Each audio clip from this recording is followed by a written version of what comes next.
आणि आता बातमी चंद्रपूरमधून समोर येते। आज सकाळपासूनच निवडणूक आयोगाची पथकं चंद्रपूर जिल्ह्यातील मतदान केंद्रांवरती रवाना झालेत।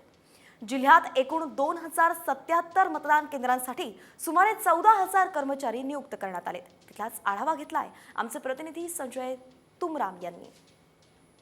मतदानाला आता काही तासांचाच अवधी शिल्लक असताना प्रशासनाने आपली पूर्ण तयारी केलेली आहे।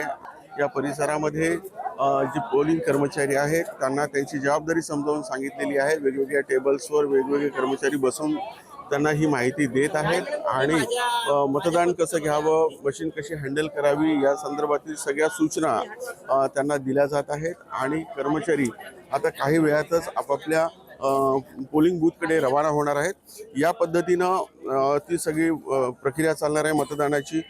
बॅलेट पेपर असेल किंवा कंट्रोल युनिट असेल, ह्या सगळ्या गोष्टी इथे कर्मचाऱ्यांना समजावून सांगितल्या जात आहेत। संजय तुमराम, साम टीव्ही, चंद्रपूर।